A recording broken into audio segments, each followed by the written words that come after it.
Hi guys, welcome two reviews. ఒక YouTube channel గురించి, ఒక ప్రాజెక్ట్ గురించి వర్క్ చేస్తున్నాను అనమాట. సో దాని ద్వారా నాకు టైం కుదరక నేను కొన్ని సినిమాలు మాత్రం చూశాను. ఆ చూసిన సినిమాలలో ఏ సినిమా బాగుందనేది ఈ వీడియో చూద్దాం. మొదటిగా వచ్చేసి ఘాటి. ఈ ఘాటి అనే ఫిలిం పర్సనల్గా నాకు ఓకే బాగుంది అనిపించింది. ఎందుకంటే అక్కడ ఏదో తెలియని ఒక విషయాన్ని, అంటే ఘాటీలో ఉంటారా అనేది నాకు పర్సనల్గా ఇప్పటివరకు నాకు తెలియదు. సో అలాంటి వాళ్ళు ఎలా ఉంటారు, ఎలా చేస్తారు వర్క్ అనేది నేను కొంచెం సినిమా చూసాక ఒక ఐడియా అనేది వచ్చిందనమాట. అండ్ ఆ ఊరు చుట్టూ ఉన్న కథని అల్లుకోవడము అండ్ అక్కడ వచ్చే పెద్దందారుల వ్యవస్థను ఎదిరించడం అనేది మాత్రమే చూపించారు. సో కథలో మలుపులు లేకపోవడం వల్ల కొంచెం మనకి బోర్ ఫీల్ వస్తుంది. బట్ కాకపోతే అనుష్క గారి గురించి నేను ఫస్ట్ నుంచి లాస్ట్ వరకు మొత్తం చూశాను అనమాట. ఓకే, నాకు బాగా అనిపించింది. అండ్ ఇంటర్వ్యూల్ సీన్ కూడా చాలా అంటే చాలా బాగుంది. అసలు నేను ఎక్స్పెక్ట్ చేయలేదు అలాంటి యాక్టింగ్ చేస్తుందని. అలాంటి వాటి సీన్స్కి ఎలా ఒప్పుకుందో ఇప్పుడు కూడా నాకు అర్థం కాలేదు. బట్ ఓకే, నాకైతే నచ్చింది గైస్. ఇక్కడ సినిమా పరంగా తను చేసిన పర్ఫార్మెన్స్ మాత్రం నాకు టాప్ నచ్ అనిపించింది. సో మ్యూజిక్ కానీ, సినిమాటోగ్రఫీ కానీ, లొకేషన్స్ కానీ అండ్ అన్నీ కూడా బాగానే ఉన్నాయి. స్టంట్స్ అండ్ ఫైట్ సీక్వెన్సెస్ అన్నీ కూడా బాగానే ఉన్నాయి. కుదిరితే ఒకసారి అట్లా వాచ్ చేయండి. మరీ ఎక్కువ ఎక్స్పెక్టేషన్స్ పెట్టుకోవద్దు, జస్ట్ నార్మల్గా వాచ్ చేయండి. మీకు కూడా నచ్చిందని ఎక్స్పెక్ట్ చేస్తున్నాను. అండ్ నెక్స్ట్ వచ్చేసి ఐడి ద ఫేక్. ఈ సినిమా వచ్చేసి మంచి కంటెంట్ ఉంటుందేమో అని చాలా ఎక్స్పెక్ట్ చేశాను అనమాట. ఫస్ట్ చూస్తున్నప్పుడు చాలా ఇంట్రెస్టింగ్ కూడా కలిగింది నాకు. బట్ కాకపోతే ఏదైతే మనకి ఆ ఇంట్రెస్టింగ్ పాయింట్లకు తీసుకెళ్తారో డైరెక్టర్, అక్కడ నుంచి మిగతా చోట్ల ఎక్కడైతే తీసుకెళ్తారో అవి మలుపులు లేకపోవడం వల్ల, ఒక ట్విస్ట్లు కానీ, ఒక ఎంగేజ్మెంట్ కానీ, ఒక సస్పెన్స్ కానీ ఇలాంటివి ఏం లేకపోవడం వల్ల సినిమా కొంచెం బోర్ వచ్చిందనమాట. నాకు ఒకటే టెంప్లెట్లో వెళ్ళిపోతుంటుంది. సో మొత్తం ఓవరాల్ చూసుకుంటే నాకైతే పెద్దగా అయితే ఇక్కడ కూడా వావ్ ఇది సినిమా, ఇది ఇలా ఉండాలి అన్న ఫీల్ మాత్రం నాకు ఎక్కడ రాలేదు. ఒకవేళ టైం ఉంది మీరు చూసారంటే మాత్రం మీ ఇష్టం గాయస్. ఎస్పెషల్లీ నాకైతే నచ్చలేదు ఈ సినిమా. నెక్స్ట్ వచ్చేసి సుమతి వలపు. ఈ సుమతి వలుపు అనే పదము సుమతి మలుపు అన్నమాట తెలుగులో. సో మలయాళంలో సుమతి వలుపు అని పెట్టారన్నమాట.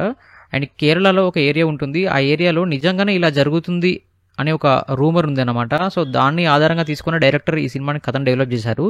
సో ఈ సినిమాలో నాకు బాగా నచ్చిన పాయింట్ ఏంటంటే, ఏదైతే ఒక దయ్యం అనే పాయింట్ ఉంటుందో దాని మీద ఎక్కువ స్ట్రెస్, ఎక్కువ దయ్యం అని చూపించకుండా ఎంతవరకు చూపించాలో అంతవరకు చూపించి మిగతా కథని చాలా బాగా అల్లుకున్నాడు అన్నమాట. అది నాకు చాలా బాగా నచ్చింది.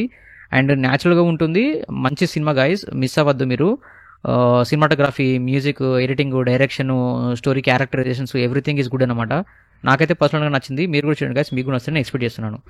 నెక్స్ట్ వచ్చేసి హృదయపూర్వం. ఇది వచ్చేసి మోహన్ లాల్ గారు హీరోగా చేశారు ఈ ఫిలిం చాలా అంటే చాలా స్లోగా ఉంటుంది, బోరింగ్గా ఉంటుంది. అండ్ ఒకటే లైన్ మీద వెళ్తుంది, మనకు అది అర్థమైపోతుంది నెక్స్ట్ ఏంటిది అనేది, ఏం జరగబోతుందని మనకు అర్థమైపోతుంది అనమాట. అండ్ రిఫరెన్స్గా చెప్పాలంటే నిన్న ప్రేమిస్తే నాగార్జున సినిమా ఎలా ఉంటుందో కొంచెం రిఫరెన్స్ లాగా అనిపించింది. అండ్ ఇంకో కొంచెం ముందుకెళ్తే రీసెంట్గా రిలీజ్ అయిన సుందరకాండ, నారా రోహిత్ గారి సినిమా. సో ఇవి రెండు కలిపి కొన్ని కలిసినట్టు అనిపించాయి సీన్స్. అండ్ ఎస్పెషల్లీ నాకైతే పెద్దగా అయితే నాకు నచ్చేలాగా అయితే ఎక్కడ కూడా నాకు అలా అనిపించలేదు గైస్. ఒకవేళ టైం ఉంది మీరు చూసానంటే మాత్రం మీ ఇష్టం. అండ్ నెక్స్ట్ వచ్చేసి సుందరకాండ. ఇది వచ్చేసి నారా రోహిత్ గారు హీరోగా చేశారు. నాకైతే సినిమా చూసినప్పుడు కలిగిన ఫీలింగ్ ఏంటంటే, హీరోయిన్ అంత బాగాలేదన్న ఫీలింగ్ మాత్రం నాకు కలిగింది. ఎందుకంటే ఇతనున్న పర్సనాలిటీకి, ఆమె ఉన్న పర్సనాలిటీకి, ఎందుకంటే కథపరంగానే చూపించారు బట్ అది నాకు తీసుకోవడానికి చాలా టైం పట్టింది అనమాట. అండ్ ఇంటర్వెల్ ట్విస్ట్ ఒకటి బాగుంది చెప్పుకోదగ్గట్టు. అండ్ అక్కడక్కడ వచ్చే మ్యూజిక్ సీన్స్ బాగున్నాయి. అండ్ సినిమాటోగ్రఫీ బాగుంది. అండ్ డైరెక్షన్ కూడా బాగానే ఉంది. బట్ కథలో అంత లేకపోవడం వల్ల మనకి పెద్దగా నచ్చదన్నమాట సినిమా.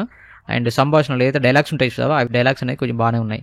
సో మొత్తం ఓవరాల్గా చూసుకుంటే single line story, boring screen play ఉండడం వల్ల మనకి బోర్ ఫీల్ వస్తుంది అనమాట. సో నాకైతే నచ్చలేదు గైస్. ఒకవేళ చూసారంటే మాత్రం ఇష్టం. సో ఇది గైస్ మన రివ్యూ. ఈ వారంలో మీరు తప్పకుండా చూడవలసిన ఫిలిమ్స్ ఏంటంటే, ఫస్ట్ వచ్చేసి సుమతి వలపు. ఈ ఫిలిం బాగుంది గైస్, చూడండి. అండ్ నెక్స్ట్ వచ్చేసి ఘాటి. ఇది కూడా ఒకసారి అట్లా ఫ్యామిలీతోని అందరు కలిసి టైంపాస్ కోసం వాచ్ చేయొచ్చు. సో ఇది గైస్ మన రివ్యూ. ఒకసారి మన ఛానల్ కనెక్ట్ గమనించండి. నచ్చితే మన ఛానల్ సబ్స్క్రైబ్ చేసుకోండి. And thank you so much for watching my channel. Thank you, by by.